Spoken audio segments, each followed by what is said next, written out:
Bien, je pense que on va prendre dans Hébreux 11, on va prendre Hébreux 11.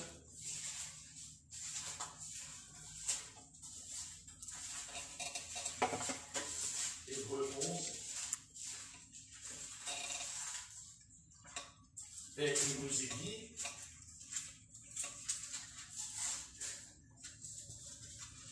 nous est dit, voilà. Alors, il nous est dit, or la foi est une ferme assurance des choses qu'on espère, une démonstration de celles dont on ne voit pas. Pour l'avoir possédé, les anciens ont obtenu un témoignage favorable. Donc, ça veut dire que quand la foi rentre en action, parce qu'on peut avoir la foi, mais elle dort. Et il y a la foi qui ne dort pas.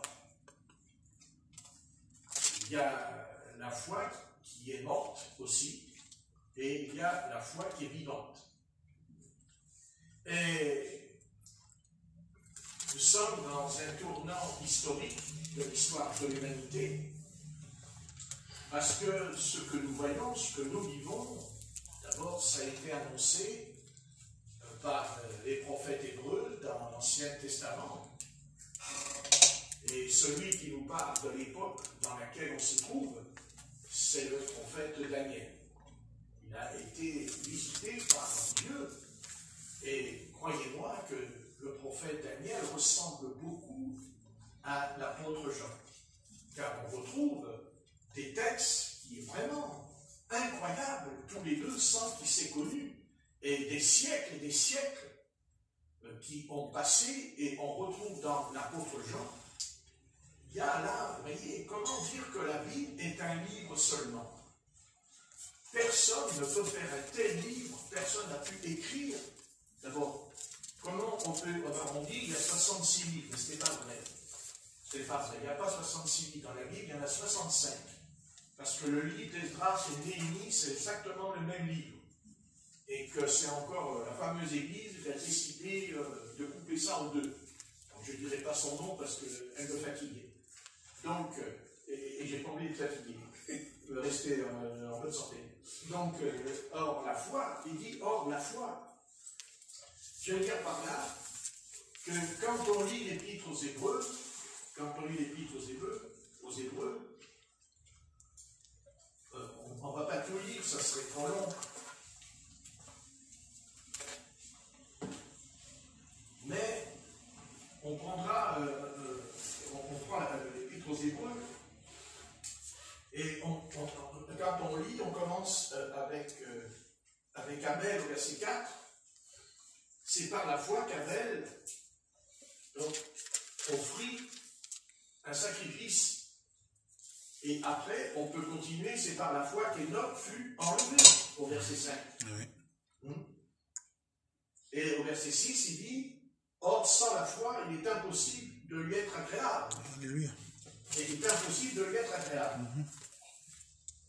Donc, on ne va pas tout lire, mais quand on lit le chapitre 11, on voit qu'il est écrit, par la foi, ils ont vaincu les lions, par la foi, ils ont vaincu le feu, par la foi, ils ont même cru en la résurrection des morts, parce qu'il y a beaucoup d'interventions.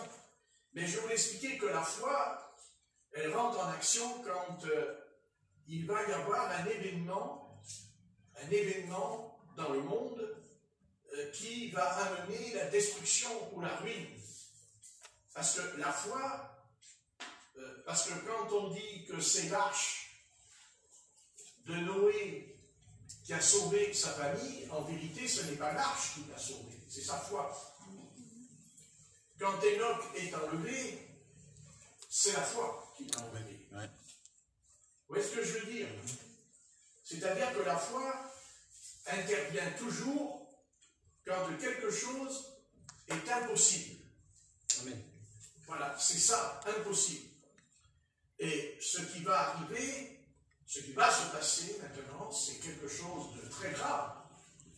Et que, veut dire par là qu'à chaque fois qu'il y a un événement, que ce soit la guerre, que ce soit le climat, que ce soit un ouragan, une tempête, un tsunami, que ce soit n'importe quoi, de toute façon, c'est la foi qui va nous soulever pour aller plus haut. C'est-à-dire que, quand vous expliquez que le danger est terrible, mais on le voit, mais on ne le subit pas, on ne le participe pas à la chose.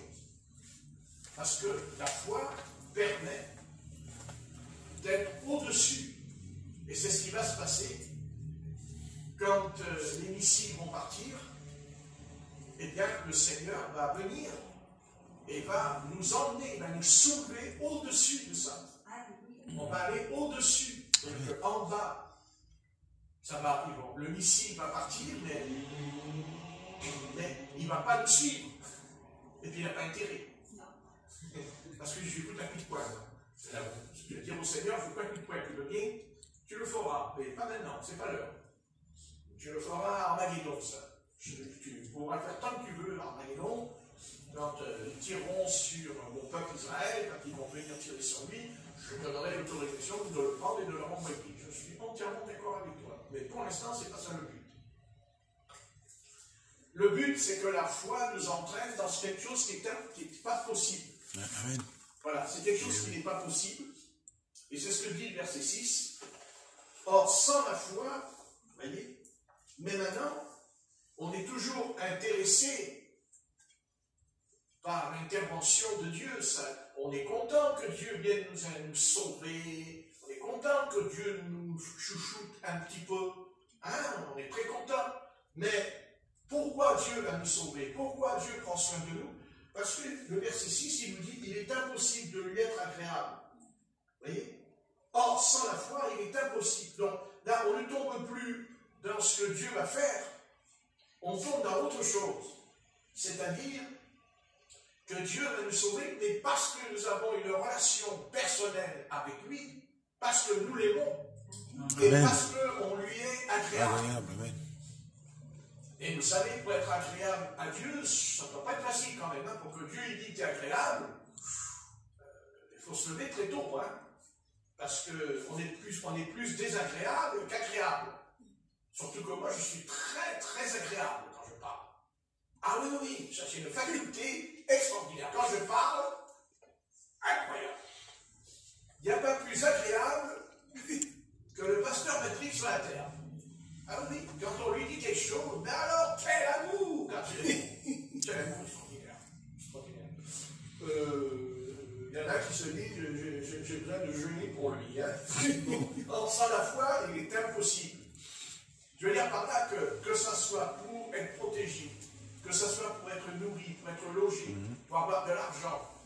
De toute façon, nous, tout ce que nous recevons, même la chemise qui est sur notre dos, ça veut qu'on comprenne que c'est la foi qui doit motiver, conduire notre vie et rien d'autre. Amen. Et que quand Dieu demande à son peuple de croire en lui, il lui demande d'avoir foi en lui, de lui faire confiance. Mais la foi, c'est aussi un don de Dieu. Amen. Comme aussi le Saint-Esprit, quand on le reçoit, il est dit, c'est un don de Dieu. Donc on ne peut pas séparer le don de la foi et on ne peut pas séparer le don du Saint-Esprit.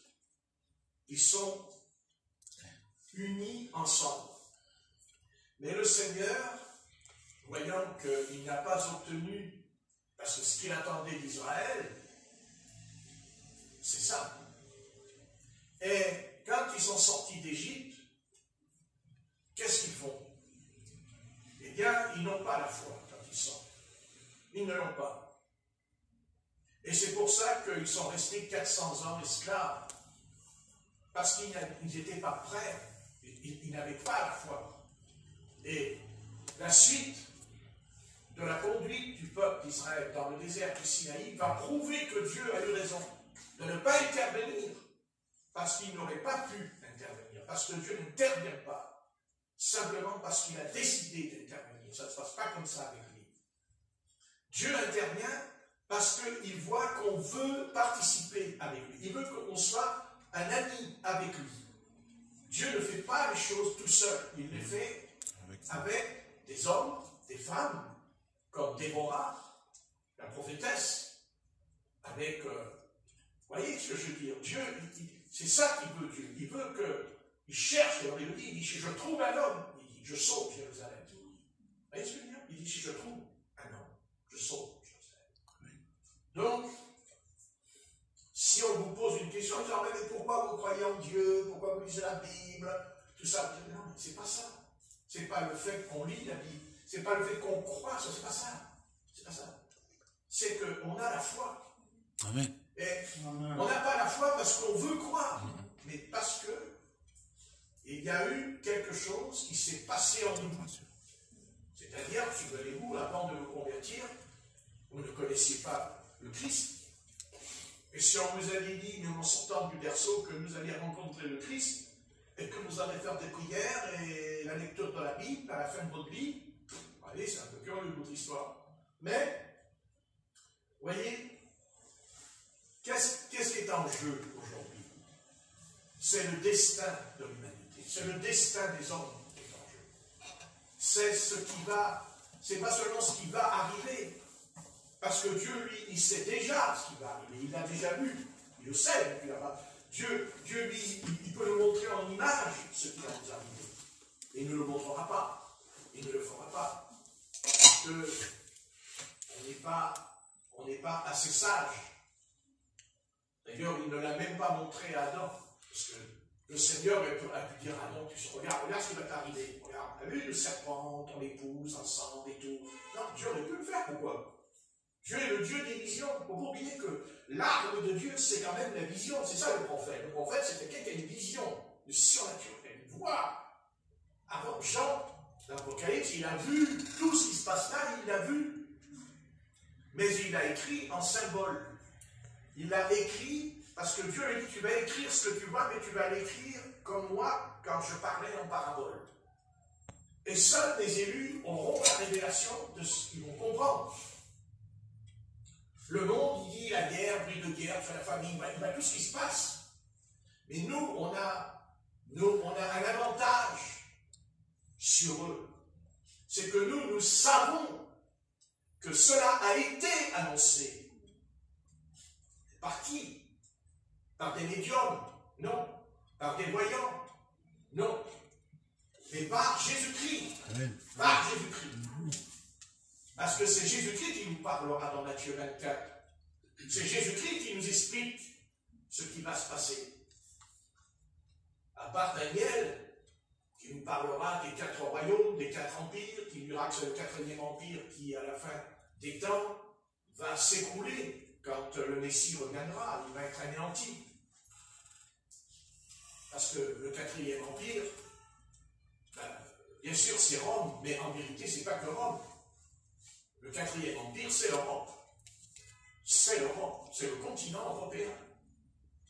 Ce n'est pas l'Amérique, ce n'est pas la Chine, c'est l'Europe. Et c'est là qu'il nous est parlé de la venue de l'Antichrist, il nous est parlé de la bête. Et à chaque fois qu'il nous est parlé de cette bête, bien, il nous est parlé de souffrance, il nous est parlé de choses difficiles. Et l'Antichrist, peut-être qu'il est là, puisqu'il nous est quand même parlé d'un homme, l'homme du péché. Mais il y a longtemps que son esprit est sur la terre, puisque l'apôtre Jean nous en parle. Amen. Donc, l'esprit de l'Antichrist a fait son œuvre. L'esprit de l'Antichrist prépare justement la venue de cette personne, ce personnage, et qui, au départ, sera rempli d'amour, ce qu'on appelle la séduction dans la Bible. Mais, au fond de lui, il ne faut pas se leurrer, il ne faut pas se faire des illusions. L'Antichrist, c'est Satan. C'est un être terrible. Et déjà, même aujourd'hui, nous voyons ce qui se passe avec l'Ukraine, ce qui se passe avec la Russie, avec l'Amérique, les pays. ce n'est pas que la Russie qui a l'esprit de l'Antichrist, c'est tout le monde qui l'a en ce moment. Parce que c'est tout le monde, tous ils sont à la même table. C'est-à-dire, il y a quelques mois, on nous parlait que du virus, et maintenant on est complètement abasourdi, on nous parle que des armes, des tanks, des missiles, des bombes, on vous montre les bombes, celle-là elle est mieux que l'autre, ce tank il est moins moderne, le tank russe il a un défaut, on explique tout. J'explique tout. Les tanks russes, quand on tire sur eux, il y a la tourterelle qui saute en l'air. Et les tanks américains, ils ne sautent pas. La tourterelle, ouais, elle ne saute pas la tour. La tourelle. Ouais, la tourelle, elle ne saute pas. Ouais, la tourterelle. La tourelle, elle ne saute pas. Et on est complètement à l'endormi. Bientôt, ils vont. Non, bientôt, ils vont mettre des livres à l'école. Vous allez voir, ils sont capables de mettre des livres à la rentrée, des livres sur les tanks, sur les missiles. Oui. Là, bon, si ça arrive, vous allez dire, Patrick, costaud, hein. Mais ils en sont capables. Hein.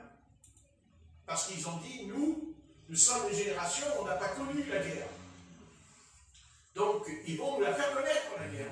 Ils vont essayer de nous faire rentrer dans la guerre. Alors, déjà que ça souffre pas mal depuis longtemps, et alors, qu'est-ce qui va se passer, là? Vous voyez? C'est tout ça pour nous. Nous, en tout cas, on sait. Parce que eux, ils ne savent pas. Par contre, ce qu'ils savent, c'est qui va gagner et qui va être le meilleur. Mais dans une guerre, il n'y a pas de vainqueur. Dans une guerre, il n'y a pas, ça n'existe pas. La guerre, c'est pas moi j'ai gagné ou j'ai pas gagné. C'est pas vrai. On n'a pas gagné la Deuxième Guerre mondiale. Ce n'est pas vrai. C'est faux. Pas du tout. Parce qu'il y a beaucoup de SS qui ont échappé, qui ont pu faire des choses terribles après la guerre. C'est pas vrai, on n'a pas gagné la guerre. Et sachez que les missiles qu'ils sont en train de tirer, sachez que ce sont des SS qui les ont construits. Ce sont les SS qui ont donné les plans aux Américains. Et que même, il y a un SS hein, qui était chez nous, le boucher de Lyon, hein, Barbie, ça fait... Hein, dont j'ai regardé encore le document, il y a sens que je m'intéresse beaucoup à ce genre de choses. Hein. C'est lui qui a fait condamner Jean Moulin. Eh bien, les Américains, ils ont fait de lui le meilleur agent secret. Ils ont fait de lui le meilleur agent secret en 1947. Ils l'ont fait rentrer dans la CIA en 1947. Et quand les Français lui ont demandé sa tête, le gouvernement français, Charles de Gaulle, lui a demandé la tête de cet homme, les Américains, ils ont dit non, c'est hors de question. Ils n'ont pas voulu le livrer parce qu'ils ont dit c'est le meilleur agent secret. Alors qu'il a torturé des hommes, des femmes, des enfants en France.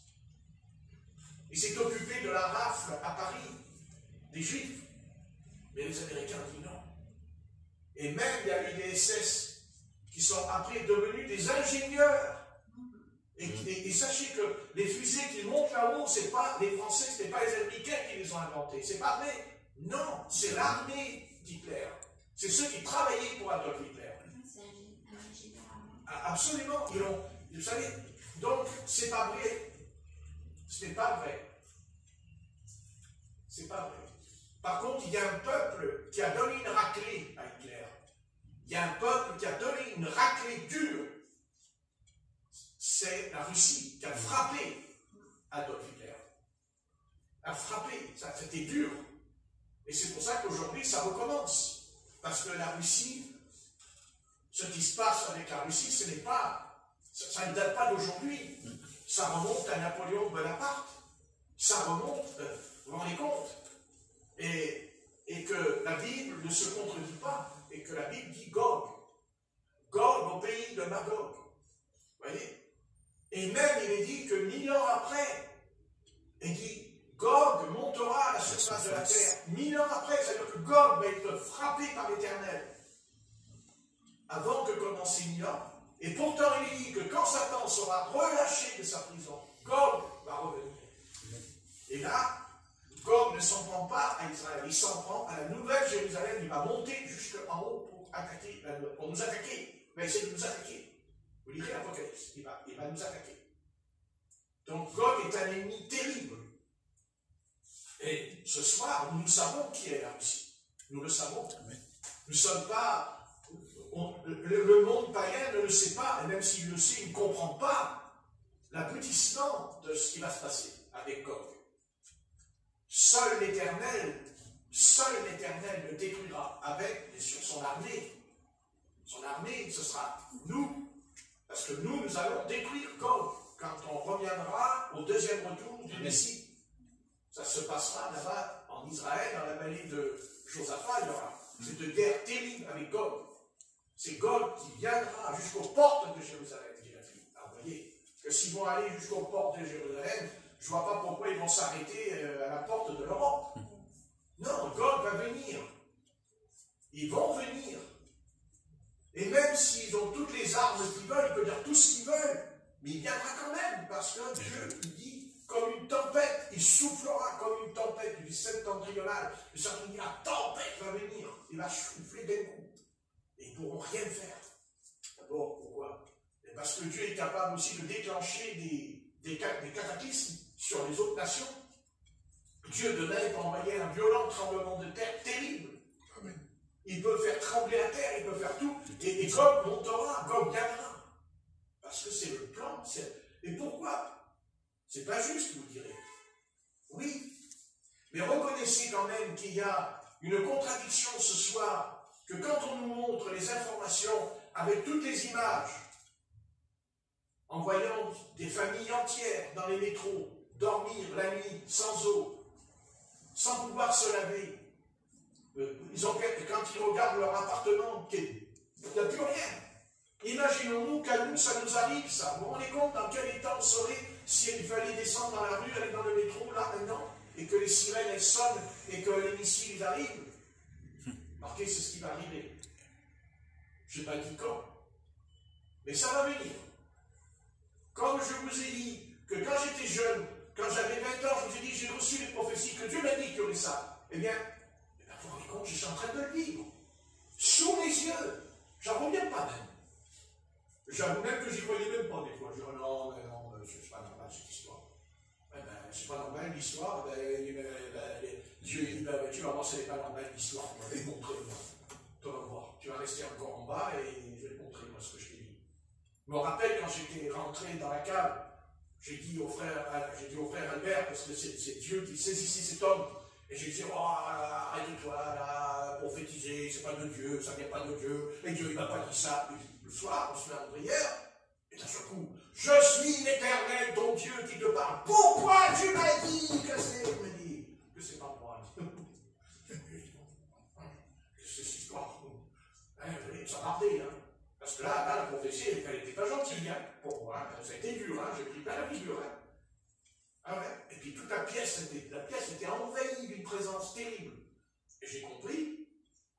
Je me suis dit, bon, on verra bien, hein. Eh bien oui, mais moi je constate que ce que j'ai entendu, là, je suis en train de le vivre maintenant. Exactement ce que j'ai entendu. La Russie, il m'a dit. Il me l'a dit, la Russie. Il m'a dit, la Russie. Il m'a dit, les temps viendront. Il m'a dit, ils vont monter, foncer, il m'a dit. Il m'a dit. Et il a dit, ils iront jusqu'à Paris. Il m'a dit. La phrase, Paris. Il m'a dit. Ils vont aller jusqu'à Paris.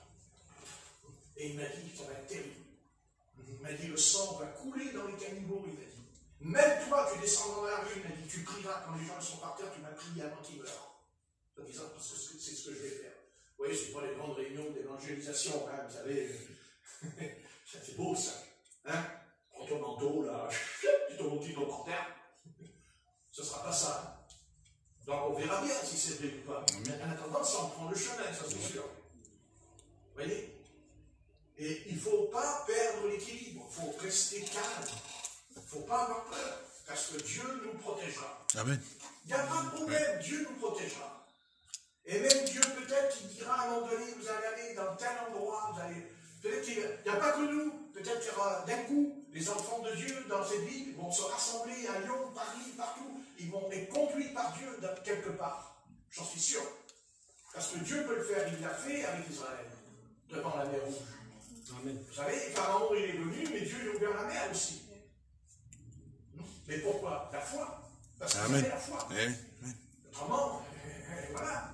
Vous voyez, mais des fois, la foi, elle a besoin aussi d'une démonstration. Il faut Démonstration. Vous comprenez? Alors, bien sûr que ça ne va pas être marrant ce qui va se passer, mais on ne peut pas faire autrement. C'est comme si vous demanderiez à une rivière, quand elle descend la pente, suite à un ouragan ou à une tempête, la rivière elle descend, vous dites, oh rivière, je ne veux pas te descendre, rivière, non, rivière va à droite, rivière va à gauche. Non, la rivière elle ne peut pas. La rivière elle suit le courant. Elle est prise dans une espèce de courant dedans, il s'est creusé la terre. Voilà. Et le monde, c'est de sa faute ce qui se passe aujourd'hui. C'est pas que les Russes qui sont coupables. Il faut arrêter de dire c'est la Russie. Non, c'est tout le monde qui est coupable. Et ils sont même en train de le démontrer qu'ils sont coupables. Et même, ils ne sont pas mieux qu'eux. Parce que quand ils livrent des armes, des avions supersoniques, des tanks, des armes des États-Unis, vous allez voir ce qu'ils vont leur donner. Mais c'est pas mieux. Donc, au lieu de faire ça, on ferait mieux d'apaiser, d'essayer de trouver une solution. Amen. Et la solution, on peut la trouver. C'est qu'à un moment donné, on se met autour d'une table et on dit à l'ennemi, mais qu'est-ce que tu veux? Qu'est-ce que tu veux? Et alors, il nous dira ce qu'il veut. Maintenant, si ce qu'il veut n'est pas justifié, alors c'est différent. Nous n'allons pas nous laisser faire. Parce que s'il demande quelque chose que ce n'est pas justifié, on n'a pas non plus à se laisser faire. On n'a pas à se laisser impressionner non plus. Parce que Dieu lui dira, écoute, tu te calmes, ça va partir aussi pour ton compte. Mais si il dit quelque chose qui est vrai, qui est juste et qu'on ne veut pas, eh bien on récoltera ce qu'on aura semé. Parce qu'il n'y aura pas d'autre solution. Pas comme la rivière, elle coule, elle suit son courant. Voilà. Alors peut-être qu'il va y avoir une intervention de Dieu, c'est-à-dire nous. Parce que nous, on n'est pas là par hasard. On n'est pas dans cet état de croyance par hasard. Peut-être que pour l'instant, bon, on est caché, voilà, c'est le silence, pour l'instant.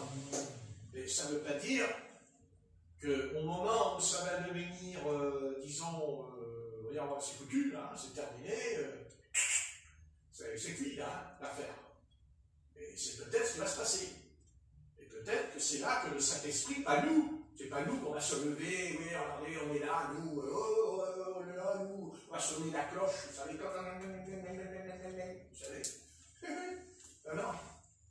Remarquez, entre nous, on n'aura même pas besoin de sonner la cloche pour qu'ils viennent à l'église. Ils vont venir tout de suite à l'église. Et peut-être que Dieu peut permettre cette situation pour que cette génération, parce que vous savez, je ne parle pas des anciens. Les anciens, ils vont partir, c'est fait, ils ont choisi leur chemin.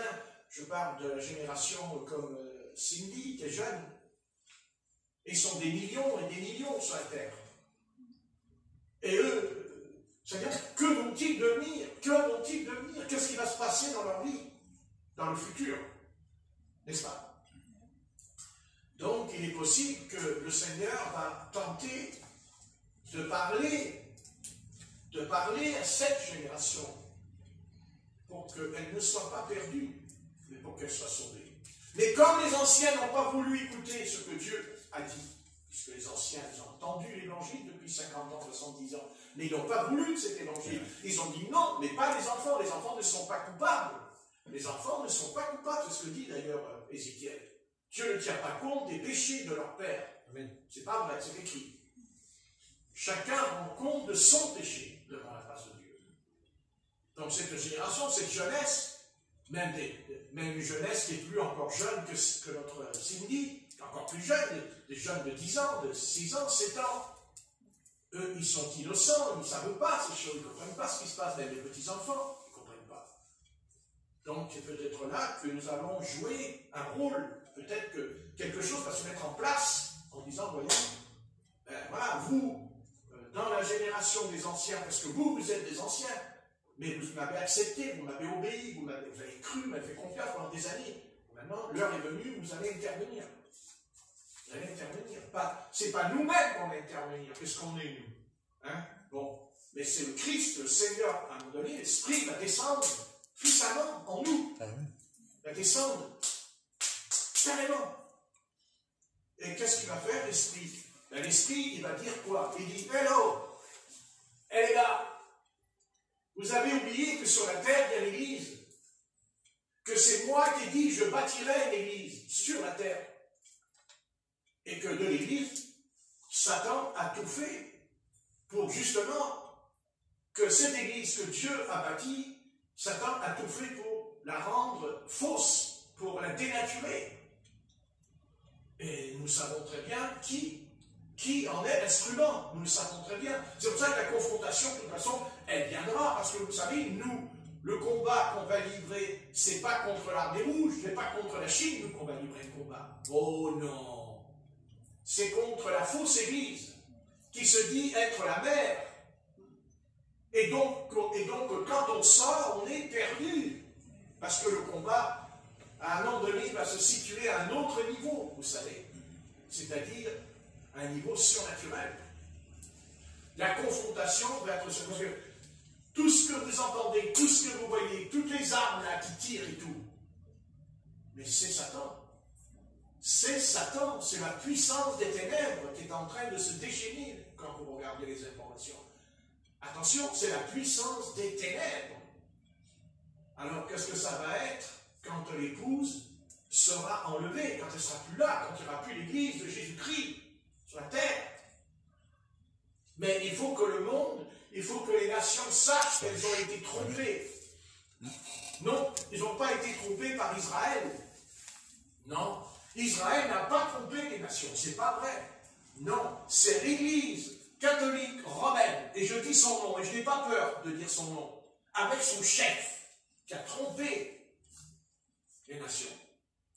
Et grâce soit rendue à Dieu, heureusement que Dieu a suscité Luther et Jean Calvin. Justement, ça a été le commencement pour que le grain de blé qui a été mis en terre meure. Et le grain de blé a été mis en terre et il mourra pendant l'Inquisition, pendant tous ces siècles où l'Église de la parole avait presque disparu de la terre. Car c'est l'Empire romain, l'Église catholique romaine qui dominait jusqu'à dans les guerres, des croisés et tout. N'est-ce pas? Jusqu'à convertir même les Vikings. C'est eux qui ont converti les Vikings, c'est eux qui ont fait tout ça. C'est l'Église catholique romaine qui a imposé. Et tout sur la terre, bien aimé, même jusqu'aux États-Unis. Et qui pourtant est un pays protestant, plus que nous, libres. Mais pourtant, elle est là. En Amérique du Sud. Et en Amérique du Sud. Ouais, beaucoup. Et en Amérique du Sud, ça c'est vrai. Mais cette église-là, parce que c'est bien beau de s'en prendre à la Russie, de s'en prendre à tous ces pays, ils sont méchants, ils sont mauvais. Oui, mais dans la Bible, il n'y a pas que la méchanceté physique, il y a la méchanceté spirituelle, il y a la tromperie spirituelle. Et que nous soyons trompés sur le plan humain, d'accord, c'est grave, mais c'est pas ça. La tromperie qui est grave, c'est quand on est trompé spirituellement. C'est quand on est dans l'erreur et quand on est égaré. Et je sais que l'apôtre Paul nous a largement averti des loups qui rentreraient dans l'église, qui tromperaient, n'est-ce pas, qui s'en prendraient aux brebis pour les égarer. Mais on oublie tout ça, vous comprenez? Depuis qu'il y a le virus, ça mène avant, on oublie toutes ces histoires là, dans la Bible. Vous voyez, on est dans la Bible, on est toujours branché un peu, on est branché, hein, guerre, de guerre, famine, peste, maladie. Vous voyez, voilà, d'accord, il n'y a pas que ça dans la Bible. Le combat, la fin de la lutte, de la puissance de l'Antichrist dans la Bible, ce n'est pas lié seulement à la guerre ou à un tremblement de terre, c'est lié à une puissance surnaturelle dont Satan veut en être le prince, le chef. D'être lui le chef de l'Église. Pas seulement des nations, mais de l'Église. On a oublié qu'il y a les nations, mais qu'il y a l'Église sur la terre. Jésus-Christ a dit, je bâtirai mon Église. Et les portes du séjour des morts ne prévaudront pas contre elle. Donc on va entrer dans un combat, c'est peut-être pas encore l'heure, mais peut-être que nous sommes un peu comme Jean-Baptiste. Jean-Baptiste est venu, il a prêché 6 mois avant le Seigneur Jésus.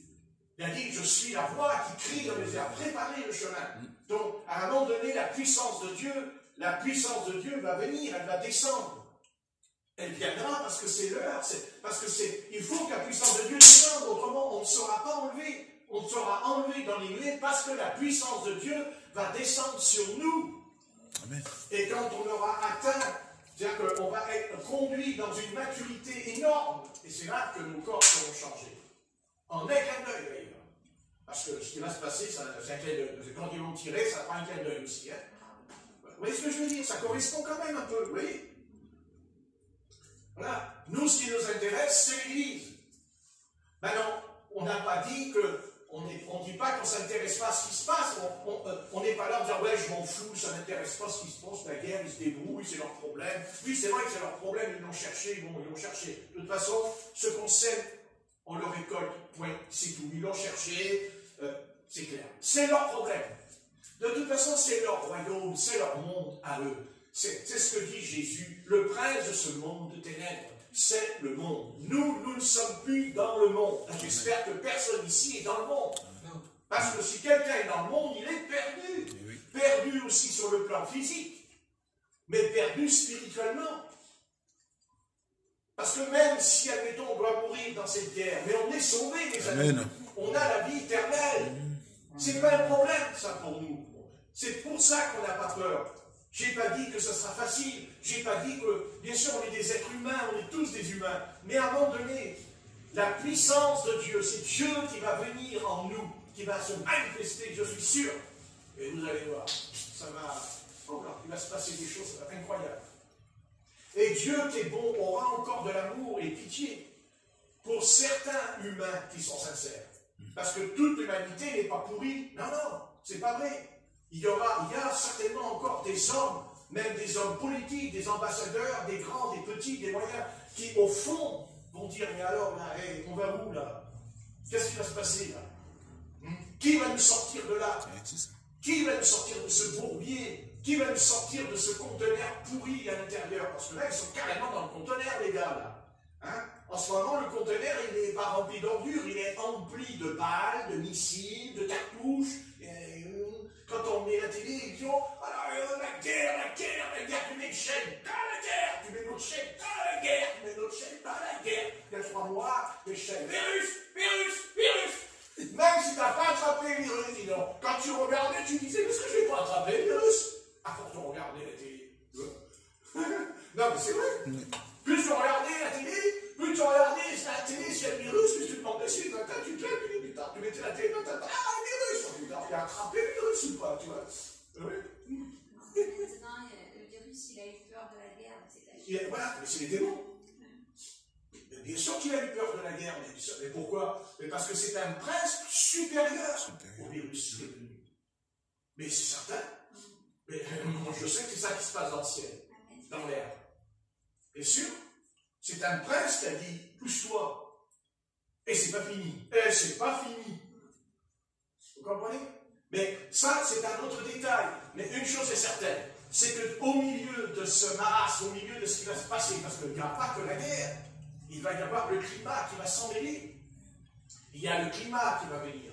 Il va se déchaîner, le climat. C'est écrit dans la Bible. Alors, tout ce qui va se passer, c'est sûr que ça va être dur. Ça sera dur. Notre foi va être mise à l'épreuve. Que ce soit pour acheter à manger, pour que ce soit pour acheter à boire. Vous comprenez? La guerre, elle n'est pas seulement en Ukraine. La guerre, elle va venir dans notre assiette, la guerre. Elle va venir même peut-être dans notre place de travail, peut-être. C'est pas fini. Non, c'est pas terminé, ça commence. Parce que c'est pas la fin, c'est le commencement des douleurs. C'est ce que dit le Seigneur. Amen. Le commencement des douleurs. Et que la douleur, la piqûre, elle va à un moment donné être violente. Mais la piqûre qu'ils vont recevoir, ils ne le recevront que quand nous, on sera partis. Puisqu'il dit quand même qu'il y a les tribulations et la grande tribulation. Et là, nous ne sommes pas encore dans la grande tribulation. Mais ça sent la grande tribulation. Ça, c'est sûr. Ça, c'est certain. Comprenez? Mais de toute façon, le Seigneur sait, il sait ce qu'il fait. Et de toute façon, Dieu va parler à l'humanité. Ils vont tirer, ils vont s'envoyer, il n'y a pas de problème. Mais Dieu est capable encore de parler au milieu de tout ça. Dieu peut parler. Et peut-être que c'est là qu'ils vont avoir des dispositions qu'ils n'auraient pas si tout allait bien. Et tout est là, justement. On le sait que c'est vrai ce que je dis, avec le peuple d'Israël. Combien de fois le peuple d'Israël, quand tout allait bien, il allait dans le péché, hein, et quand l'Éternel envoyait des coups de bâton, le peuple d'Israël, il revenait à l'Éternel en criant. Souvenez-vous qu'il criait. Hein, on a un livre qui est consacré de ça dans l'Ancien Testament, c'est le livre des juges. Hein, le juge, il meurt, il recommence dans le péché. Après, il crie, oh Éternel, hop, Dieu envoie les juges. 14 juges, il y a dans le livre, 14 juges. Mais il n'y en a aucun qui a été solide. On pensait qu'il y en aurait un qui aurait pu être très solide, c'est Samson. Ben non. Lui aussi est parti en vrille. Samuel. Ouais, Samuel. Non, Samuel, non, pas Samuel. Non, c'est le dernier juge, c'est Samuel. Oui. Voilà, il n'y a que lui. Enfin, quelle déception. Quelle déception. Hein, quand Israël lui dit donne-nous un roi, on les compte, donne-nous un roi. Attendez. Hein, même ses enfants, ils étaient dans le péché à Samuel. Ils étaient dans le péché, hein, les enfants de Samuel. Donc vous voyez que c'est terrible. C'est terrible comme les enfants aussi d'Élie, le sacrificateur, ils étaient dans le péché. Vous voyez? Et oui. Donc, voilà. Mais une chose est certaine, de toute façon, Dieu a dit, je bâtirai mon église. Et cette église, Dieu l'a bâtie à Pentecôte, il a posé les fondements. Voilà. Et nous sommes les enfants des pères de l'église. Je ne parle pas des pères de l'église, Saint-Augustin, Irénée, Polycarpe. Non, je ne parle pas des pères de l'église. Les pères de l'église, c'est les apôtres. Là, c'est pas parce qu'on va rester dans la Bible, hein, veulent toujours nous conduire en dehors de l'écriture, tous ces gens-là. Non. C'est la parole de Dieu. Voilà. Donc, le Seigneur a bâti cette église, il fera ce qu'il a à faire. De toute façon, il fera ce qu'il a à faire. Oui, c'est tout. Satan, il fait son truc, Dieu fera son truc aussi. Attention. Dieu n'a pas l'intention de croiser les bras et puis de dire, après tout, je vais les débrouiller. Non, pas du tout. Non. Et puis, il y a une deuxième chose qu'il faut comprendre. C'est que si le Seigneur n'est pas venu nous emmener, c'est parce qu'il y a encore des âmes qu'il veut sauver. Puisque Paul le dira, quand le dernier païen sera entré, la porte de la grâce se fermera. Ça, il le dit, quand le dernier sera entré. Donc ça veut dire que nous sommes à la fin. Comment nous savons que nous sommes à la fin? Mais parce que nous avons les prophéties bibliques, des prophètes, hébreux et de Jésus-Christ. Nous, on ne parle pas de ce qui va arriver. Nous sommes en train de le vivre. Il semblerait que le peuple de Dieu ne le comprend pas trop, là. Hein? Justement, nous, on est en train de le vivre, et c'est là qu'on se prépare le moins. C'est là qu'on prie le moins. C'est là qu'on a le moins en moins envie de prier, justement. Ah ouais, c'est étonnant, hein? Ah ouais. Comme quoi, vous voyez, on n'a pas trop la foi. Ben non, on n'a pas trop la foi. Parce que si on avait la foi, on prierait droitement. Vous voyez? Donc, on verra bien. De toute façon, tout ça tourne autour d'une solution, c'est le péché. Voilà, le péché. D'ailleurs, c'est ce que je suis tombé d'un coup comme ça dans mes yeux. Car si nous péchons volontairement, après avoir reçu la connaissance de la vérité, il ne reste plus de sacrifice pour les péchés, mais une attente terrible du jugement et l'ardeur d'un feu qui dévorera les rebelles. Vous voyez? Car si nous péchons, voilà, tout est là. Voilà, c'est ça, c'est le péché. Et ils aiment leur péché. Et pendant que je prêche ce soir, ils vont y aller dans leur péché. Mais que fait l'Occident? Qu'est-ce que fait l'Occident? Elle allume la télévision ce soir, ils vont regarder les informations, et puis après, ils vont s'habiller, oui, ils vont se maquiller, les cheveux, les chaussures et tout, et ils vont aller danser. Et ils vont se faire piquer. Maintenant, ils se font piquer dans les boîtes de nuit. Non, ça c'est autre chose. Oui, voilà. C'est terrible. Ça, parce que ça, c'est encore un truc terrible nouveau. Ce sont des gens qui sont vraiment entre les mains de Satan. Oui. Parce qu'ils piquent, ils se font piquer dans la boîte de nuit, les jeunes filles, les garçons et tout. Et quand ils rentrent à la maison, ils tombent par terre et tout, ils ont des malaises et tout. Hein, c'est grave, hein. C'est très grave. Hein. Là, le gouvernement, il ne rigole pas. Hein. Ils sont sérieux. Hein. Toutes les forces de police, ils sont à l'œuvre en ce moment. Hein. C'est nouveau, ça. Oui. Vous marchez même dans la rue, et puis on vous pique. Mais là, c'est surtout les boîtes de nuit, mais surtout dans toutes les villes de France. C'est un peu drôle. Oui, la malédiction, hein, malédiction. Voilà. Mais restons, voilà. Non, mais c'est bien ce que tu as dit, j'ai pas pensé. Et je voulais pas en rajouter, parce qu'on va plus dormir. Hein. Plus dormir. Voilà. Décidément, on veut nous piquer, vous voyez, on veut nous piquer. Voilà. Non, mais c'est vrai, on veut nous piquer, hein. On ne le piquera pas en classe. Voilà, donc, non, écoutez, on va s'arrêter là, hein, parce qu'il est quand même 6h15, bon, ça va, c'est pas. Ça va, mais bon, si j'arrête à 6h15, ça rend joyeux le peuple de Dieu. Ne lui enlevons pas sa joie. Donc, laissons-lui la joie. Et bien aimé, restons posés, calmes, lisons la Bible, prions, on lit la Bible, on prie, on le Seigneur, on attend dans la paix. Voilà, on attend dans la paix. Voilà, on attend, on prie, on écoute. Hein. C'est écrit, enfin, il faut bien écouter ce que le ciel a à nous dire quand même. Hein. Donc on même dit que celui qui a les oreilles écoute ce que le Saint-Esprit dit. Hein. On n'écoute pas trop le Saint-Esprit. Hein. Si ce soir on devait nous poser la question et nous dire, dis donc, qu'est-ce que le Saint-Esprit t'a dit aujourd'hui? Dans la foi. Va à l'église. Devant la foi. Allez, on va arrêter là, parce que je sens que il peut dormir. Allez, on va laisser dormir. Allez. Seigneur notre Père, de toute façon, tout a été dit, c'est pas la peine que j'en rajoute. Parce que chacun comprend et chacun sait au fond de sa conscience ce qu'il doit faire et ce qu'il ne doit pas faire. Seigneur, nous sommes parvenus maintenant à la fin. C'est la fin. C'est une question de temps. Le temps t'appartient. Le temps est entre les mains du Seigneur. Et notre temps aussi ne nous appartient pas. Car nous ne savons pas de quoi sera fait demain matin.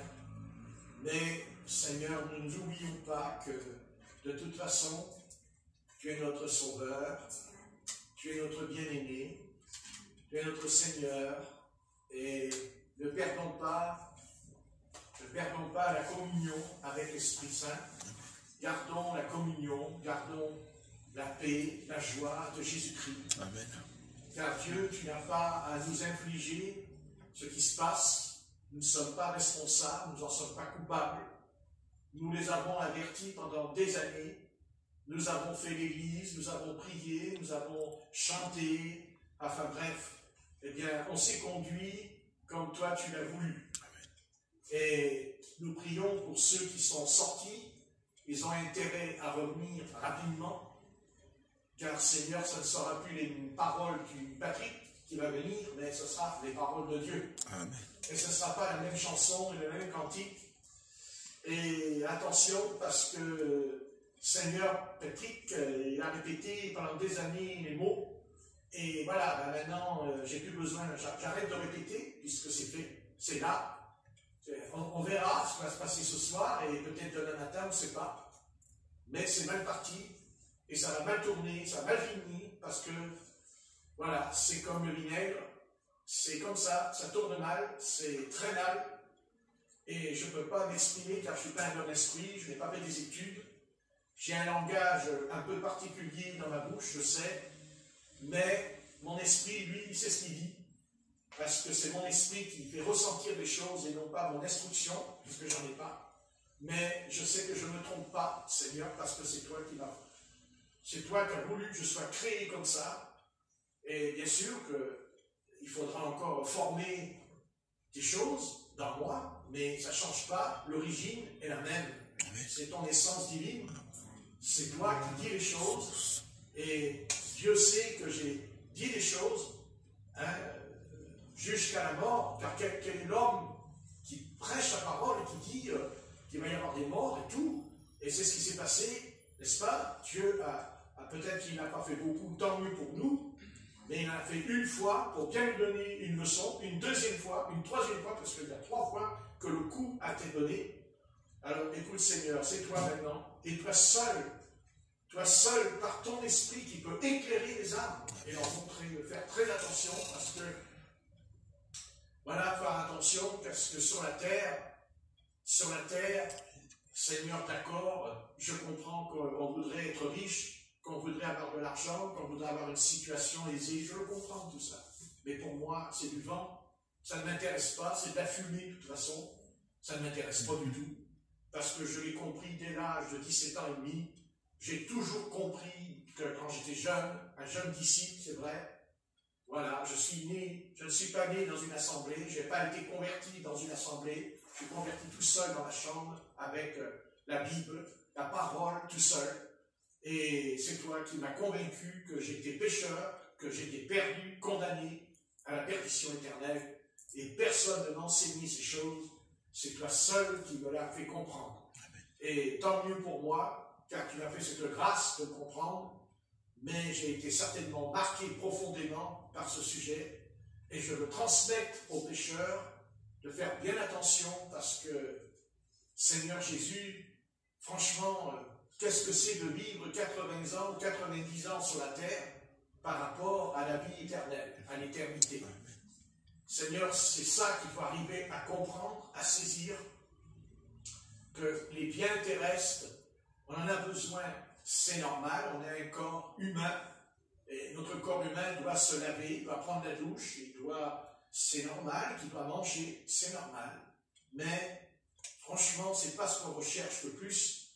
Ce qui nous intéresse surtout, c'est la question qui se pose en nous, c'est est-ce que nous avons une véritable communion, une communion avec le Saint-Esprit, une vie de communion, de prière, qui n'est pas rompue, cassée, mais qui est stable tous les jours.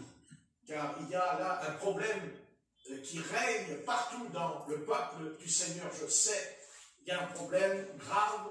Et même moi-même, je sais que je lutte, et je fais très attention de ne pas m'écarter, parce que c'est vite fait de descendre la pente.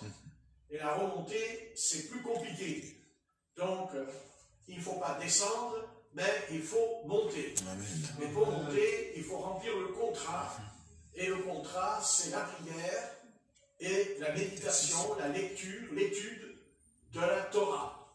Et plus nous étudierons la Torah, et plus la foi qui est en nous, elle va grandir, elle va se développer. Amen. Alléluia. Alléluia. Et nous ne serons plus des hommes emportés à tout vent de doctrine, mais nous serons affermis, nous ne serons plus là sujets à l'esprit malin qui rôde autour de nous, pour nous pousser là dans une voie tortueuse et une voie, surtout une voie de perdition. Car c'est ça dans la Bible, il y a deux chemins. Il y a deux voies, il y a deux pensées. Il y a la pensée du salut qui est de nous sauver. Et si on a besoin d'être sauvé, c'est qu'on est perdu. On n'aurait pas besoin d'être sauvé. Si l'ange Gabriel a dit, tu lui donneras le nom de Jésus, c'est lui qui sauve. Voilà, c'est quelle raison? On ne va pas dire à quelqu'un, je te sauve si tu n'es pas perdu. Donc la Bible déclare que nous sommes perdus éternellement, pas perdus temporairement, mais nous sommes perdus éternellement. Mais maintenant, Dieu, par sa bonté, par amour, il nous a donné Jésus-Christ. Car c'est par Jésus-Christ que nous avons la foi. C'est par Jésus-Christ que je reçois la foi. Et chaque fois que je prierai, que j'invoquerai le nom de Jésus-Christ, j'ai la foi. C'est ça qui me sauve, c'est la foi en Christ. Car c'est Jésus-Christ qui me conduit vers le Père Céleste, car nul ne vient au Père que par Jésus-Christ. Alléluia. Personne ne peut venir au Père Saint, personne ne peut comparaître devant le juge suprême s'il n'a pas Jésus-Christ, s'il n'a pas son avocat. Voilà, c'est ça, l'avocat qui plaide. Car ce n'est pas parce qu'on est croyant, ce n'est pas parce qu'on est sauvé que maintenant on est blanc comme neige. Non, il y a Satan, l'accusateur, qui va nous accuser. Quand on meurt, il vient, il nous accusera. Quand on meurt, oui, voilà, il a fait ça dans sa vie. Et c'est vrai, mais Jésus-Christ dira, oui, mais je plaide en sa faveur parce qu'il m'a pris comme avocat. Il est rentré dans mon cabinet. Alléluia. Alléluia. Il a signé un contrat comme le notaire, par exemple. On va voir un notaire et c'est lui qui s'occupe de l'héritage. Alléluia. Alléluia. Et Jésus-Christ s'occupe aussi, pas seulement de notre salut, mais il s'occupe de notre héritage. Car n'oublions pas que nous aurons un héritage. Car nous sommes héritiers, co-héritiers de Christ. Et l'héritage, c'est quoi? C'est qu'on recevra des récompenses. Des récompenses. Il est dit que même on nous mettra une couronne sur la tête dans l'Apocalypse. Parfaitement. On sera couronné par le Seigneur. C'est pas une couronne, bien sûr, en or, mais c'est une récompense qu'on recevra du Seigneur. Et moi, je préfère être récompensé que d'être puni, châtié. Hein? Amen. Bon, alors, marchons droit et nous serons récompensés. Amen. Alléluia. Alléluia. Alléluia. Alléluia.